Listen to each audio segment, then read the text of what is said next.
perform its duty. So while I could highlight a number of challenges facing higher ed, I contend that the single most important challenge is the systemic failure of governing boards.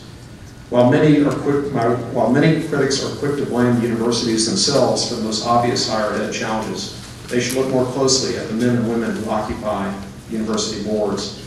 These are the governing bodies tasked by law to oversee and manage the institutions. We will never achieve significant gains if they are prevented through intimidation, coercion, or influence peddling from performing their duties. For example, shouldn't our board be asking these questions? What benefit did the politicians who requested admissions favors at UT receive through their special relationship with the UT president? Are these same politicians still engaging in the same behavior? Where else can a dean of a prestigious graduate program secretly award himself $500,000 from Allied Foundation during a pay freeze at the university? Where else would this be met with silence by the president and the board? What other institution would maintain this dean as one of the highest paid members of the faculty? How can a president of the University of Texas mislead the board, the chancellor, and our general counsel during an investigation of influence peddling within his office and receive no disciplinary action? What are the circumstances by which he is allowed to return to the law school as the highest paid member of its faculty? Who is looking into these matters for the people of Texas? I'll tell you, no one. Well, not no one, I am, but what difference does it make? The most insidious result of political influence peddling is severely limited oversight because regents are either too intimidated or disinterested to perform their regental duties. This is made worse when board members see it as their duty to block honest inquiry because they fear exposing friends and/or politicians. It is one thing for board members to sit by while others ask uncomfortable questions, or in other words, perform their duties. It is something else for board members to encourage opposition to other board members who ask uncomfortable questions. Unfortunately, this is what has taken place on our board. Our board leadership consistently has pushed for more and more rule changes that restrict, if not make impossible, efforts by regents who want to obtain information. Under their new rules, they must say okay before I or any minority of regents can get answers to important questions. This creates a gross abrogation of regent duties and puts us in positions of failing to comply with the law. For example, under the new rules, I am denied access to important information about the admissions problems at UT that I need to render informed decisions. Instead, I can only rely on spoon-fed, redacted, and narrow information that's selected for me by employees over whom I'm supposed to have oversight. This is flat-out poor governance. Worse, it puts every regent in an untenable position. What will happen if further abuses we should have known about are one day revealed? Why are we not digging deep into areas of concern to correct known problems while they are still manageable? What I have learned well through my efforts to improve and care for UT institutions is that opacity is our enemy. If there is no transparency, there can be no accountability. That means government institutions without transparency do not answer to the people. In fact, they can't. And we all know what that means. Will we one day add UT to the list of institutions corrupted by our government leaders? Fast and Furious, IRS targeting of private citizens, Lois Lerner's missing emails and hard drives, Hillary Clinton's missing emails and hidden email server, the Benghazi cover-up. Why is there no accountability? Why do we tolerate this? The answer is we cannot tolerate lack of accountability in Texas. Let me tell you why. As a regent, I sometimes have access to information that I cannot share. Fair enough. But if you had the same information, UT would not be able to resist needed reforms. I apply this same view to every other institution that fails to meet its stated goals or levels charges at reformers. Consider. Representative Jonathan Stickland is the subject of yet another special committee investigation by House leaders who accuse him of somehow helping constituents register their views on his legislation to eliminate traffic stoplight cameras.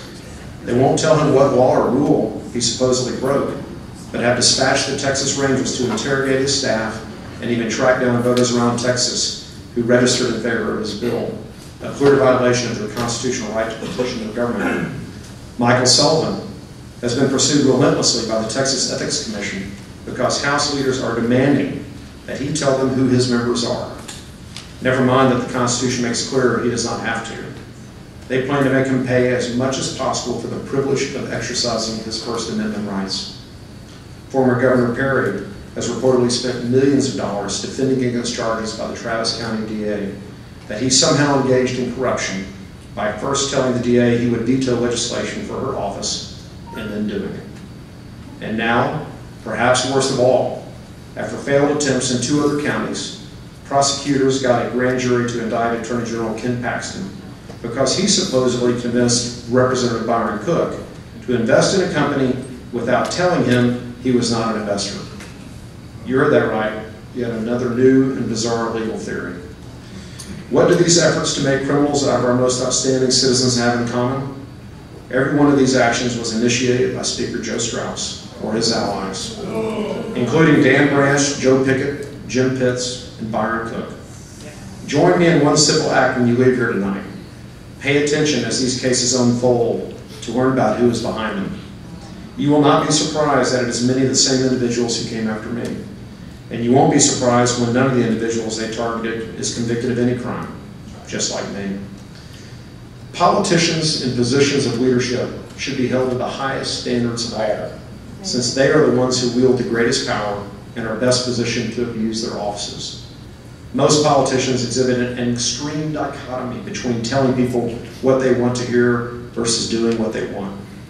In economic terms, this is called declared preferences versus revealed preferences. So don't just listen to what they say, but watch what they do. Common sense, right?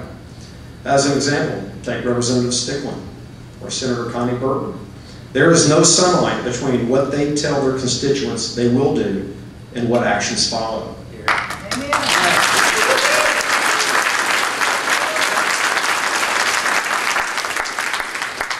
By comparison, Representative Capriglione told you what he would do with his first vote in the last session. Then what happened?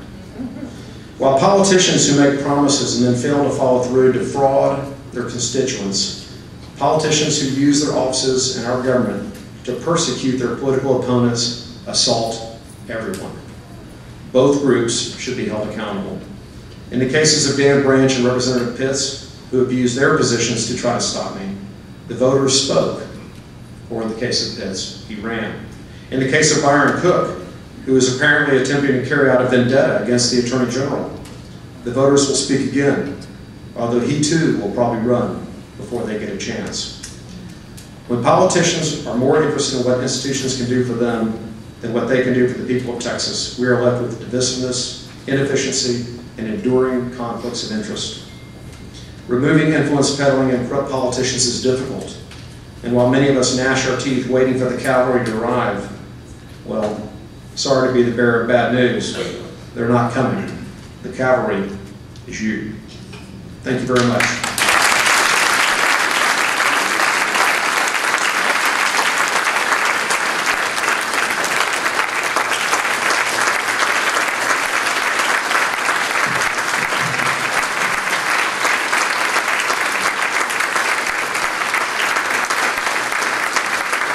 We're not letting off that easy. We're going to have a little conversation here, if that's all right with y'all. And what we want to do is I'm going to just ask some questions of Wallace here, a good friend of mine, and then we're going to open it up to you guys as well so that you can get your questions answered. So go ahead and start thinking about that. The first question I wanted to ask you, Wallace, is why did you decide to ruin your life and accept the appointment by Governor Rick Perry? And but seriously, when he came to you and said, "I want to pick you for this job," what did he tell you about it, and why did you accept? Thank you. It was a huge honor to be asked to serve by Governor Perry as a regent. I thought what would the opportunity be to devote 6 years of your life in an effort to make changes and positive improvements to something. And the UT system opportunity I thought was unique because we only have 9 regents. So myself plus 4 others, we have a majority, and you would think that with those numbers you could get a lot done. I was wrong. We have gotten a lot done, but we haven't been able to deal with some of the major issues that are necessary to really help us all. But Governor Perry, basically, he was very simple. He didn't pretend to know, the specifics of why the problems existed, but he was very insistent that this was student debt loads were too high, the cost of education was too high, we needed more accessibility, and he wanted higher quality. He wanted us to be efficient with our funds and better managed. And he didn't try to tell us how to do it, but he wanted it done.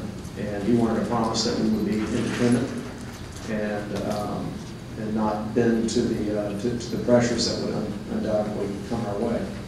So it was a huge opportunity, I think, and it was the best opportunity out there I would ever receive to give something back to my state and hopefully put us in a better place in the future than we are now. I have children, so it means a lot to me. And did you know, I mean, obviously there were some things that you wanted to fix, but did you have any idea that you would get in there and see what you ended up seeing when you first got in? No, I came in with a completely open mind, and by nature I asked a lot of questions. I mean, I think that's how most people learn, by asking questions. And you can choose to sit there and be fed what other people want you to read and to learn, or you can ask questions and bring all your personal life experiences to the table. We all have different backgrounds. And so I started focusing on the things that I thought were important. What I found was that I would focus on them, but then I really didn't get to vote on them. We didn't even get to talk about them. And so I turned my attention to, well, why can't we as a board, why can't we as individuals who have fiduciary duties, why can't we do our job? And so I began looking for the barriers that prevented us from making progress. And all these things, for the most part, they came to Albany.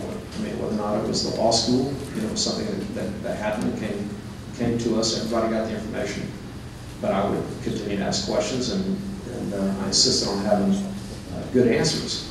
Same thing with most of these issues. They would come even to the public, and I would ask questions because that's my role to make sure we get to the bottom of it.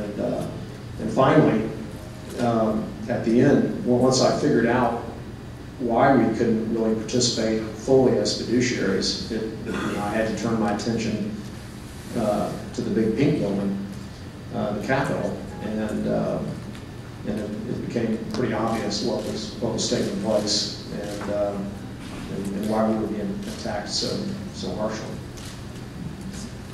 One of the things that I've experienced in the legislature that you've kind of talked about was that, when I went down there, I thought we were going to have honest discussions, have honest debates about different issues, and I was kind of under the illusion that I would be able to go down there and convince these people they've just been wrong. And look, I'm bringing you a new message.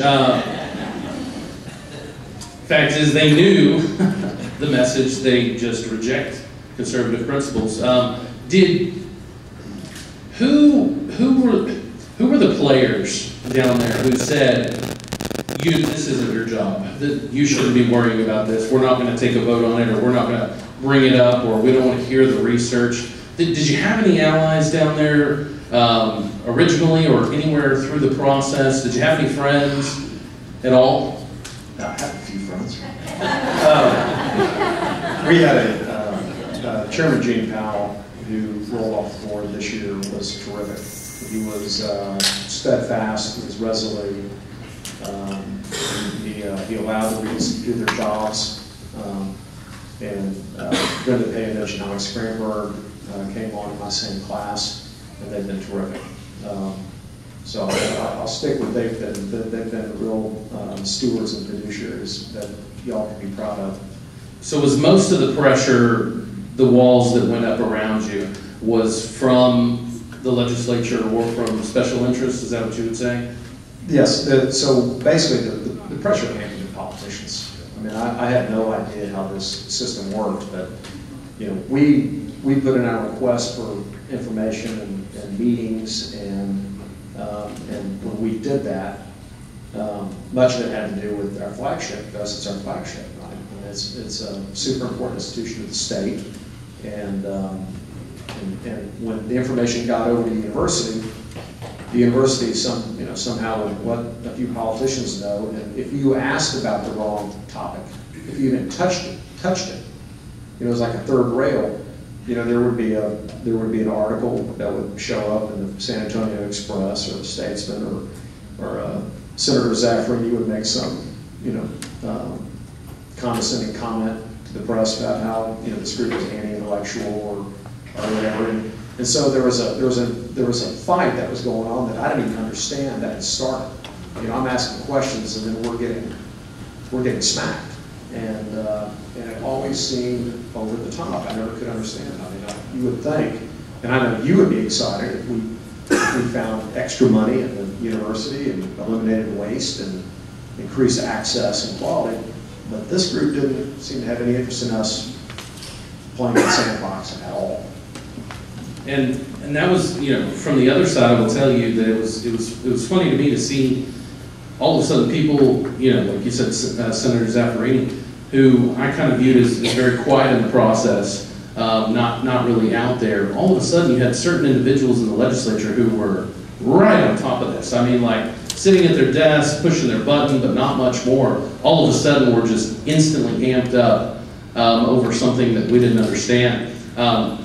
I remember when it went down, but I just wanted to share a quick story with you guys about the UT flagship that I experienced. And do any of y'all remember the talk I gave about, it was a number of years ago, where I talked about how they try and pull you away from your supporters and how the establishment tries to flip you around and influence the process.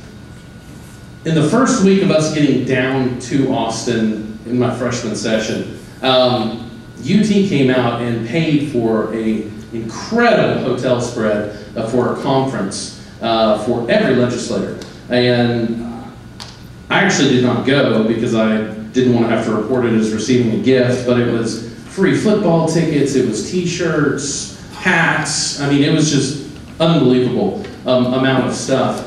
And, not having gone to UT or, finishing a four-year university myself, it was all kind of new to me. But it was amazing to me the amount of people who that was their one issue. They didn't care about anything else, but it was like, we have got to protect this institution for whatever reason. And then you come along and start asking some questions, and we start to see why certain individuals would be more invested about keeping business as usual. But did you know that they were going to come out? Because originally when Chairman Pitts came out with this stuff, did you know that was going to happen before it did? Did you have any heads up? Because I'll be honest, like they kept it completely away from Jonathan Sicklin that they were going to try anything legislatively like they did. The first time that the whole impeachment, came to my attention, or the public's attention, was when Dan Branch, as chair of higher ed in the House, went on the record saying that he had asked his staff to look into what the process is for impeachment. And I was like, wow, really? But I just kept asking questions because it was very obvious that the effort was in an attempt to chill us from doing our job. And either I quit, because I can't do my job, or I'm going to keep going. And I took a sworn oath, and so I decided to keep going. And then there was a period of time in the spring of 13 where it was just such an outsized reaction to asking questions about good governance, about management, that I couldn't quite get my head around it. And then I think there was a point in time where I kind of figured out how admissions worked. And there had been, and I don't know how much you want me to go into this, but the demand for admissions at UT Austin in real and nominal terms have gone up tremendously since 1998. We've got the top 10% rule. The class is approximately 7,200 students. 75% gets filled from top 10% or automatic admits. 10% is from out of state, international. And so you've got, 12, 15, 17%, depending on the year, that actually is discretionary. And, our state's grown. The price of private institutions and out-of-state higher ed university costs have gone through the roof. And so, the University of Texas is a bargain relative to a lot of these, and it became extremely valuable. And so I kind of focused in on the idea that, well, maybe this admissions is the thing. And so I decided to exercise my right as a private citizen. I used the Texas Information Act, and I made a request to get the letters and communications by and between President Powers and his office and any politicians over the last 4 years or 5 years.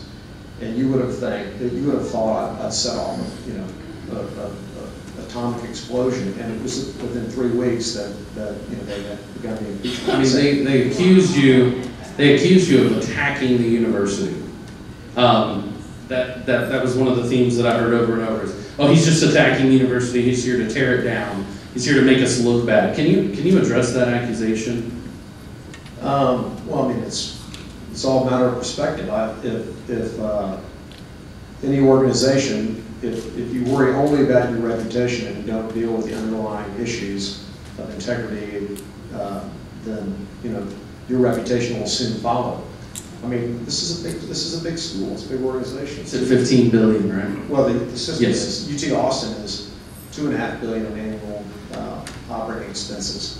But for me to want to ask a question about why is it we have 24,000 employees for 50,000 students? Why is that? And I still don't know the answer to that. 24,000 employees.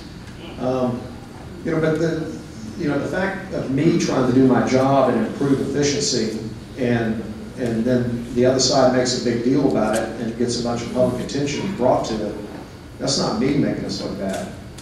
That's them making us look bad for other reasons. And so I just completely dismiss that. So would it be fair to say that, I mean, you weren't going out specifically targeting certain legislators to try and find something that may or not be there? You started to figure stuff out just based on the reaction that you got off of simple requests that didn't even start there. Is that fair? That's correct. Okay. Yeah, there's never been any attacks on any legislature or specific person. This is a systemic failure of management, and we just need to get it fixed. And we need to bring the integrity back to the process so the people of Texas and the applicants and the kids know when they apply that it's a fair point. It's a level playing field. It's very simple. And when the impeachment stuff came through, can you talk a little bit about the offer that Speaker Strauss made to you to drop the charges? Can you talk about that? Sure. Now, in all candor, I mean, he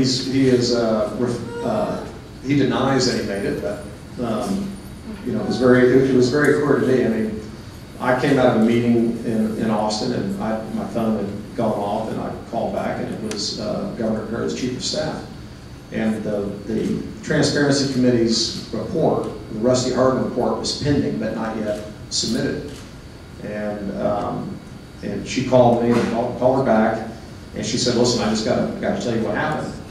And this on a Friday afternoon, and Joe Strauss had walked over, taken it upon himself to walk over to the governor's office, and I believe he was in Australia, and met with the chief of staff, and basically said, "Hey, I've reviewed the report. I've got an advanced copy. There's 7 reasons, impeachable offenses, if you will. 3 are criminal, 2 of those are misdemeanor, and 1 is a felony." And I thought that the governor should know. And he left, and then within the hour, his chief of staff, I believe his last name is Jesse Ann Sarah. Correct. Called her back. Great guy. Called her back and said, basically, we can make this go away if the governor will just make him resign. And she said, "Well, he's not going to ask him to resign." And so that was the conversation she related, and I said, "I would like you to thank the governor very much for his continuing support, and you can tell the governor And you can tell Speaker Joe Strauss that I'm not going to resign. And, you know, I just thought it was deplorable. I mean, the idea that they would hang a false accusation over my head in an effort to coerce me to leave the board and coerce the governor, for that matter, to ask me to step down, I thought that was terrible. Yeah. And Governor Perry stuck through you and what you were trying to do through this entire process. You know? Yeah, Governor Perry has been he's been a stalwart and extremely on this issue. He's been all my experience about any politician that I mentioned today are from my personal interactions, if you will.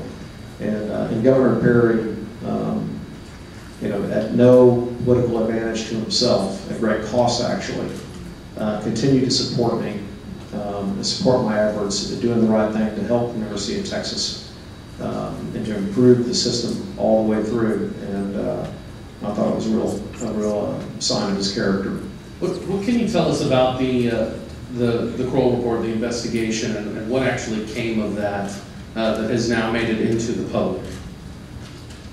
So I don't know how much y'all know actually about the Kroll report, but we had, so when I made that information request for the letters by between the President's office and the politicians, I believe I got 88 actual physical letters that existed at the time. And based on those letters, we had an internal review of admissions at UT Austin. And that was led by our general counsel at the system. And you know, that went on for a number of months. And ultimately it came out and it showed that if you had a letter from one of these politicians, if you had one of these letters, then you had somewhere, you know, close to 300% greater odds of getting in than if you were just part of the general public. That's the 300% is pretty big. At the University of Illinois, they had an 8% differential when they had their scandal, and virtually the whole board and the president had to resign. Here, nothing happened after that, and I was appalled. I made my case. I didn't get any movement from our chairman, and so it languished. And then if it were not for the courage of one whistleblower who came through the door and who said, you know, basically, you know, he's right, but it's worse than you think. You know, based on that, Chancellor Cigaroa, our former chancellor, you know, showed incredible courage, and it was his and his alone. It was his call. You know, ordered a separate independent investigation. We had that investigation. It went on from, let's say, August through January, and the report came, and you know, it found that the president and his chief of staff had misled us, misled the people, misled the general counsel, and that abuses have taken place. And but the irony of it is our board never got to speak to the investigators. You know, we paid your money, $400,000 for this report, but we never got to speak to the investigators. We never got to ask any questions. And the board, if you can go back and look at the record, the board has never publicly, really even privately, not even privately, had either discussed the Kroll report, discussed the admissions scandal. We never talked about it. And I don't know, you know, if we don't talk about that, what do we talk about? I mean, that's important. What are you talking about right now? I mean, what are they saying is more important? I mean, we're joking about it, but I'm serious. Yeah, it's not that anything's more important. We have this habit of this goes back to the accountability. I don't know how you can have accountability unless somebody pays some meaningful price for bad behavior. And we have this desire not to embarrass one of our universities. And so what we do is we say we fix it and we move on. And we cheer about it. You know, we're moved on, we're great again. But we don't, you know, if you don't deal with the underlying, you know, rot, it just doesn't go away. And now I want to, you kind of touched on this, but I think this problem is bigger than just this specific problem, and that's this whole idea of an internal investigation. Can you talk about the problems with that? I mean, we got lucky that someone had courage and brought in on the Kroll investigation, but talk about internal investigations in general, Sure. if you will. Yeah, and by the way, just because the whistleblower came in, you know, as I said, I tip of the hat to the Chancellor Cigarello because he had the courage to order the investigation, which was very unpopular among those that were against this, you know, changing the status quo. You know, the university, I went to the University of Texas. I've got kids there, my wife went there. Obviously, I've spent a lot of time in recent years caring for the university and continue to do so. But the